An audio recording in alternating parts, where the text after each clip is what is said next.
Día de la Mujer para Todas. Se conmemora hoy el asesinato, la represión y la lucha de las mujeres obreras textiles en Norteamérica, y por eso el Día Internacional de la Mujer. Y bienvenidos a Visión 7 Internacional, Raúl de la Torre, Pedro Brieger, ¿cómo están? Bien, con muchos temas obviamente la agenda internacional. Vamos a hablar, claro, de Ucrania. Tiene muchas aristas, ¿no? Porque tiene lo local, enfrentamientos entre diferentes poderes políticos, tiene lo estratégico, Rusia, la Unión Europea, tiene lo económico, el tema del gas, tiene la flota de Rusia en Crimea que puede llegar al mar Mediterráneo. Realmente algo muy importante desde lo geoestratégico, y además Crimea fue sede de muchas batallas en la historia. Uno lo recuerda, ¿no? Como a veces la historia es circular en este sentido. Y mucho por interpretar, indudablemente. Y mucho por interpretar. De lo que está en juego hoy, ¿no? Claro. También vamos a hacer un repaso de este Chile en el cual Michelle Bachelet vuelve a la presidencia esta semana con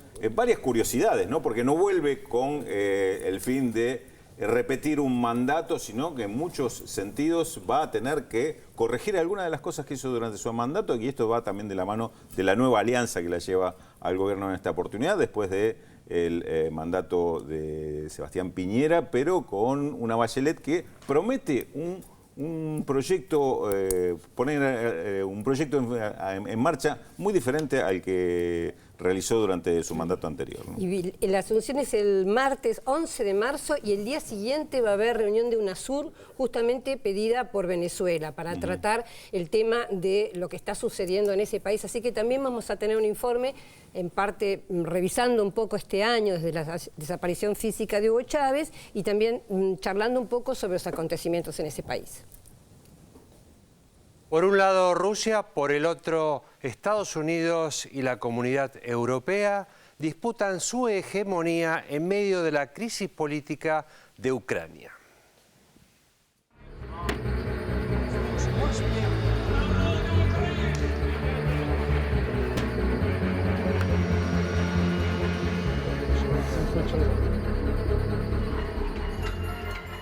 La actual crisis en Ucrania debe ser entendida en un tablero más vasto que el de una cruenta disputa política doméstica o un reclamo interno por mayores libertades públicas, desde un enfoque geoestratégico que permita visualizar los cruciales intereses en disputa.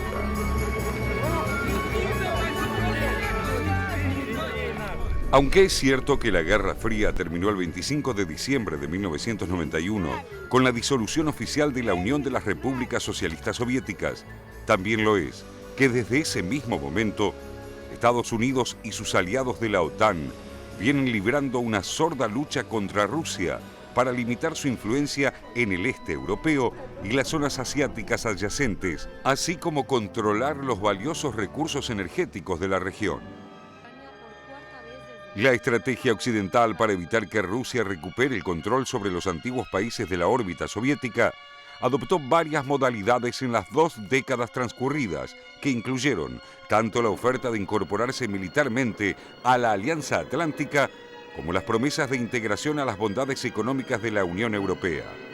También deben mencionarse la agresiva política del denominado escudo de antimisiles europeo, un proyecto ideado por George W. Bush y su secretario de Defensa, Donald Rumsfeld, en 2000 y continuado por Barack Obama. El pretexto de esta iniciativa fue neutralizar las supuestas amenazas de países como Irán y Corea del Norte, pero en la práctica establecía un cerco a Rusia.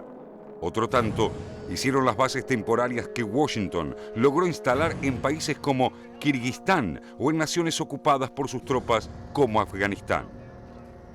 Entre las políticas para evitar la influencia rusa en el este europeo deben contarse además las llamadas revoluciones de colores, originadas en levantamientos ciudadanos en países como la ex Yugoslavia en 2000, Georgia en 2003 y la propia Ucrania en 2004, con logística y financiamiento estadounidense a través de organizaciones como la National Endowment for Democracy. Moscú, por su parte, desarrolló diversas políticas para contrarrestar las intenciones de Europa y Estados Unidos.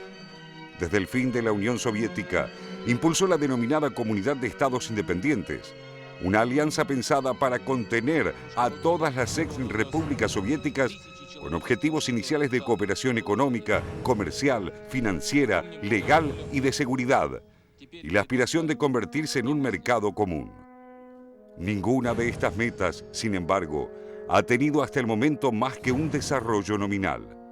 Por otro lado, cuando la injerencia occidental alentó los separatismos como en el conflicto con Georgia por el estatus de Abjasia y Osetia del Sur en agosto de 2008, Rusia no dudó en lanzar todo su poderío militar para aplastar los intentos de secesión inspirados en Washington. En esta permanente disputa y juego de poderes, Ucrania es el enclave más valioso. No solo porque desde la desaparición de la Unión de Repúblicas Socialistas Soviéticas fue el país que permaneció más cerca de Moscú, al que está ligado por profundos lazos históricos y culturales, sino por su ubicación privilegiada entre Europa y Rusia. Por territorio ucraniano pasan varios gasoductos del gigante ruso Gazprom, que provee al menos un cuarto de todo el gas originado en Asia Central, que se consume en Europa Occidental, además de la casi totalidad del gas consumido en la propia Ucrania. Investors are obviously concerned, but the Q&A was not so much concerning Ukraine. I think primarily because the management itself does not have the answers or cannot forecast the situation reliably. Nevertheless, the question of exposure of gas transit volumes from Gazprom to Europe, to Ukraine, exposure to Ukraine, this question was asked, and the management gave the figure of approximately 40-50 billion cubic meters of gas that cannot be supplied to Europe from Gazprom on an annual basis other than via the Ukraine. La crisis económica que golpeó durante todo 2013 al gobierno de Víktor Yanukovych fue la ventana de oportunidad para intentar una vez más con el modelo de la revolución de colores. Habría evidencias de que Victoria Nuland, la funcionaria del Departamento de Estado a cargo de Europa y Eurasia, coordinó de manera personal las actividades de los grupos opositores ucranianos más radicalizados. Para mediados de diciembre de 2013, cuando las protestas comenzaron a escalar en Kiev, Nuland ya había realizado al menos 3 viajes a Ucrania en 5 semanas, en los que se reunió con Yanukovych para presionarlo a dejar de lado las ofertas rusas, pero también con el liderazgo del partido neonazi ucraniano, Svoboda, y el actual primer ministro interino, Arseniy Yatsenyuk. El fracaso del modelo de las revoluciones de colores explicaría la rapidez con que los manifestantes de la Plaza de la Independencia de Kiev se transformaron en apenas 3 meses de ciudadanos disconformes en una verdadera guerrilla urbana con capacidad para controlar eficazmente a las fuerzas de seguridad, tarea en la que la alianza de grupos neonazis conocida como Pravý Sektor tuvo el rol principal. En este punto del conflicto, la respuesta rusa también es vigorosa y tiene un carácter geoestratégico: asegurarse el control de la península de Crimea. Crimea tiene el estatus de una región autónoma dentro de Ucrania, condición que se remonta al periodo soviético. Allí, Rusia mantiene en Sebastopol, ciudad que también cuenta con un estatus especial, la base de su flota del Mar Negro. Pero no se trata solo de este mar interior, que fue tradicionalmente un área controlada por Moscú. A través de él se asegura la salida al Mediterráneo y un acceso directo a Medio Oriente, razones suficientemente poderosas para no resignar la posición que mantiene actualmente. I think it is a pretty high-stakes game that's being played out here. Clearly, as we've heard over the weekend from Secretary Kerry, the diplomatic benefits that the Russians gained from Sochi seem to be dissipating very quickly, and clearly I think the Russians do risk being ostracized in the international community were this scenario to accelerate and extend, and so we're already talking about diplomatic sanctions or maybe potentially economic ones. Por eso, y contando con que la mayoría prorrusa de Crimea aprobará una inmediata secesión de Ucrania, su actual estrategia es una combinación de elementos militares y diplomáticos. Despliegue de tropas y una ofensiva que ni Ucrania, ni Estados Unidos o Europa están en condiciones de detener. Este puede ser, por otra parte, solo el comienzo de una desintegración aún mayor de Ucrania en las 2 zonas que hoy dividen a su población entre Europa y Rusia.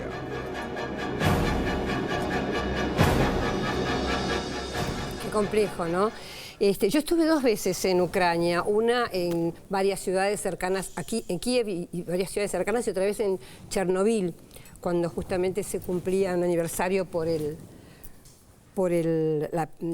estallido de la central nuclear. Y la verdad que se percibía lo que yo siempre digo, una relación amor-odio con los rusos, pero a veces incluso bien diferenciada por zonas. Zonas las más cercanas a Europa eran realmente más antirrusas, digamos, en cambio las próximas a Rusia eran con sentimientos y con una identificación más que sentimiento total, ¿no? Pero lo que pasó además interesante en estas protestas, y que realmente es muy llamativo, es cómo, de alguna manera lo dice el informe, cómo de repente esas manifestaciones de clase media, de universitarios, fueron cooptadas por esos sectores violentos de derecha. Fíjate que hay un artículo muy interesante en Global Research que cita a una agencia judía, JTA, que incluso dice que estos grupos como el sector de derecha, Pravi Sector, y el partido, a ver si me sale, Svoboda, libertad, quiere decir bien neonazis, estos grupos fueron liderados por comandos israelíes.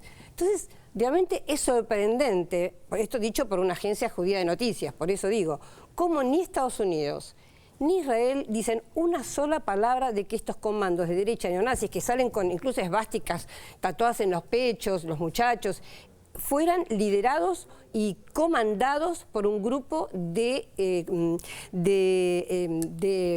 ejército israelí. Directamente. Me cuesta creer eso. Te digo el nombre, la Brigada Givati de Infantería, bueno, está, por eso te digo, está constatado por Global Research y por otro lado por la agencia judía de JTA, para quien quiera chequearlo, ¿no? Es la Brigada Givati de Infantería que actúa en Gaza y que realmente, proporcionaba estrategias, según la nota, de guerrilla urbana para estos grupos. Realmente a mí también me sorprendió, porque sería ya muy inexplicable que no hubiera una reacción. Es que no hay muchos testimonios de esto. A ver, hay mucha televisión, se lo hubiera visto. No, hay testimonios escritos en esa nota, hay testimonios escritos, no sé, sí. De todas maneras, creo que más allá de si hay participación extranjera o no, a mí me parece que seguramente hay muchos factores externos que intervienen en lo que fue este enfrentamiento de diferentes poderes políticos en Ucrania. Me parece que hoy está como más focalizado lo que está pasando en Crimea. O sea, el gobierno de Kiev, el nuevo gobierno de Ucrania, dice que la decisión del Parlamento de Crimea de decidir en un referéndum si se separan de Ucrania y pasan a formar parte de Rusia es ilegal. Los de Crimea dicen que en Kiev hubo un golpe de Estado y que el gobierno de Kiev es ilegal. Ahora esto está empezando a tener su propia dinámica. El Parlamento ruso ahora dijo que están dispuestos a recibir con los brazos abiertos si Crimea decide que quiere ser parte de Rusia. De hecho, el 16 de marzo es el referéndum, claro, si es que se produce, sea la semana que viene. Exactamente. El domingo no. Habían dicho que iba a ser el 25 de mayo, lo adelantaron, o sea, todo se está precipitando. Y el replanteo inclusive del Parlamento ruso en cuanto a cambiar las condiciones para aceptar esta anexión, porque hasta ahora tenían que pasar por el gobierno de Kiev, ahora van a eliminar esa necesidad. Hay un aspecto en el informe, muy buen informe que hizo nuestro compañero Francisco Alibruyú, que compartimos, que tiene que ver con la cuestión geopolítica y cómo, yo diría, se va resquebrajando el ideario democrático de todo lo que significa la vieja Europa, porque, digamos, más allá de cuál fue el nivel de intervención o participación o adiestramiento que tuvieron estos sectores que son indudablemente neonazis, que indudablemente son parte del gobierno que tomó el poder en Kiev, son una expresión absolutamente antidemocrática en cuanto a su forma de pensamiento, y son el sector que está apoyando la Unión Europea para confrontar con Rusia, lo cual marca que esto de la Unión Europea y Estados Unidos, disculpame. Unión Europea y Estados Unidos, exactamente. Que estas revoluciones de colores que ya se han dado en varios países, que tienen en Ucrania, obviamente, un eje principalísimo por la importancia geoestratégica que tiene Ucrania. Pero está marcando cómo en los últimos años se han apoyado estas disputas en sectores que son absolutamente antidemocráticos, y ya no pasa por intervenir para defender el derecho a protestar de algunos sectores o algunas minorías que se ven violentadas o reprimidas por un poder autoritario. Se pasa por respaldar a sectores que claramente lo único que importa es que estén a favor de los intereses de ellos, de la Unión Europea y de Estados Unidos. Y y es la violación de la ley internacional que tanto hablamos, por ejemplo, cuando fue el caso de cómo mataron a Bin Laden, cómo irrumpieron en Libia. El 21 de febrero hicieron un acuerdo entre los rebeldes, digamos, o las manifestaciones de Ucrania y el gobierno, que todavía en ese momento seguía siendo Yanukovych, con la mediación de los cancilleres de Alemania, de Francia y de Polonia. Bueno, ¿se rompió ese acuerdo?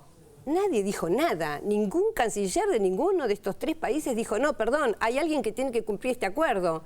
Es decir, lo cumplió el gobierno porque liberó a los presos, en fin, pero no lo cumplieron las manifestaciones, la gente que hacía las manifestaciones. Entonces, ese tipo de ruptura de la legalidad, ruptura de la democracia, bueno, de hecho hay un gobierno de facto en Ucrania, esa ruptura de la democracia está totalmente soslayada, como vos decís, Rulo, por los intereses que tiene Europa de cooptar ese mercado ucraniano para, de alguna manera, poner esos bienes que no puede venderle a los europeos en crisis, ¿no? Yo no sé llamarlo gobierno de facto, porque realmente hubo una revuelta importante. Siempre tenemos ese problema. Y bueno, hubo una revuelta importante. Es de facto. Hubo una resolución en el Parlamento, uno puede decir cuánto es de legal o no, pero además se acusan los dos de tener gobiernos ilegales en Crimea y en Kiev. Faltaba un año para las elecciones. Escuchame, sí, pero hubo una ruptura institucional, no me cabe la menor duda. Sí, porque hubo un levantamiento. Ahora, que el gobierno que sigue es un gobierno de facto, ya ahí lo pongo en duda. Pero de todas maneras, más allá de la definición, digo, creo que el eje se está desplazando hacia otro lado y entra el factor económico que se menciona también en el informe. Rusia ya dice que si el gobierno de Ucrania, sea de facto o no ahora, no paga la deuda que tiene, que es cerca de 2.000 millones de dólares, le cortan el gas. Está bien que no se viene el invierno, no es la zona no es el momento más crítico, pero en el 2009 ya lo hicieron. O sea, hay un juego de presiones permanente del gobierno ruso hacia el gobierno de Ucrania, que es un tiro por elevación hacia los alemanes y hacia los europeos. A ver, los rusos, más allá de que en la prensa estadounidense lo pinten a Putin como un loco, de loco no tiene nada. Y no son paranoicos al pensar que la OTAN amplía su frontera para rodearlos a ellos. Está claro que la OTAN amplía sus fronteras para rodear a Rusia. Y los rusos no se chupan el dedo al respecto. Por supuesto, terminarían, como dice muy bien el informe, el círculo de bases militares que empieza en la Centro Asiática, sigue por el Cáucaso, y bueno, pensemos que tienen en Bulgaria, en Rumania, en Polonia, tienen bases norteamericanos, y siempre quisieron poner una sede, una base para el famoso el escudo antimisil. Claro, para debilitar a Rusia, claro. De todas maneras, escúchame, yo no estoy tan de acuerdo con que no es importante definir el tema este. Yo creo que se trata de un golpe blando y es importante porque entonces también, si no estamos legalizando que cualquier democracia en donde aparece un grupo de manifestaciones y después se vuelven violentas y porque estuvieron por lincharlo Yanukovych.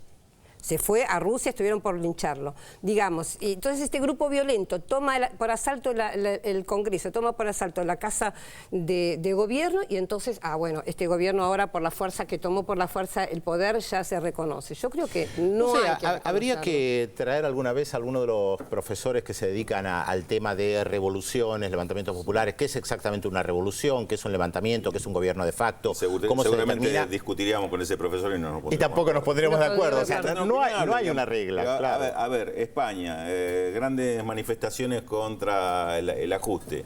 La Unión Europea haría esto, decía, bueno, desplacemos al gobierno de Rajoy porque la manifestación está marcando que hay un quiebre acá. No lo va a hacer. Digamos, no. Occupy Wall Street no tampoco. Es porque sean menos legítimas esas protestas. Digo, acá me parece que... Y si derrocan y si Rajoy renuncia, lo derrocan y toman el Parlamento por el brutal ajuste. Y si renuncia la Constitución marcará de qué forma se elige un nuevo jefe de gobierno, pero digamos, esos son los términos. En este caso no renunció, lo desplazaron. digamos, y después de un acuerdo que decía otra cosa. Digamos, hay muchos factores que me parece que marcan que acá lo que se quebró absolutamente es los cánones democráticos, digamos, cada vez son más abiertos lo que se pone, que son los intereses en juego los que definen. Con un discurso, inclusive de Obama de Estados Unidos, con respecto a lo que pasó en Kiev, dice una cosa y lo que pasa en Crimea una semana después, que es exactamente lo mismo. Dice, no, por supuesto. Dice, esto es ilegal. Agarra otro manual absolutamente diferente. Bueno, sí, tampoco sí, tiene tal mucha cual. autoridad moral el presidente de un país que todavía está ocupando Irak o Afganistán cuando dice que se viola la soberanía de un país. Casi parece un chiste. Parece un chiste. Y un dato también preocupante es que justamente Dmitry Yarosh se llama uno de los dirigentes justamente de este sector de derecha, Pravi Sector, neonazi, acaba de decir que se va a presentar como candidato en las elecciones presidenciales del 25 de mayo. Te agregaría un dato, decís 25 de mayo. En ese fin de semana, 22, 23, 24, 25, hay elecciones al Parlamento Europeo. Y la extrema derecha europea está creciendo en muchos países. Esto también hay que señalarlo. Sí, sí. Es parte de un fenómeno que va de la mano. Seguiremos entonces. Félix, ¿qué tal? ¿Cómo estás? Buen día. Hola, muy buenos días, Telma. ¿Qué tal? ¿Cómo están? Bueno, en el Día Internacional de la Mujer, por supuesto, muchísimos temas en Visión 7 Internacional. 0800 444 1777 y 4535-0709, los teléfonos para comunicarse con nosotros. Les recordamos, hasta las 13:30 en este Día Internacional de la Mujer, estamos aquí con Visión 7 Internacional y como hacemos habitualmente, ponemos a consideración de todos los televidentes nuestra incógnita de hoy. Un personaje, les vamos a ir dando datos y ustedes nos tienen que decir de quién se trata. Nació en 1922 y poco después de su pubertad demostró su marcada inclinación por la profesión en la que desarrollaría su potencial creativo, transformándose en un referente. El inicio de sus trabajos a nivel profesional se puede ubicar luego de la Segunda Guerra Mundial. ¿Quién es nuestro personaje de hoy? Allí lo están viendo en fotografía. 0800 444 1777 4535-0709. Recuerden que también tenemos la red social Facebook, Yo Veo Visión 7 Internacional, para comunicarse a través de ese medio. Primera pausa en el programa de hoy con estos temas. Bachelet regresa al poder. Con nuevos desafíos luego de 4 años de un gobierno de derecha, la socialista llega por segunda vez a la presidencia de Chile. Además, Venezuela sin Chávez. A un año de la muerte del líder bolivariano, el presidente Maduro afronta el momento más difícil desde el golpe de 2002. Se lo contamos luego de la pausa, aquí en Visión 7 Internacional.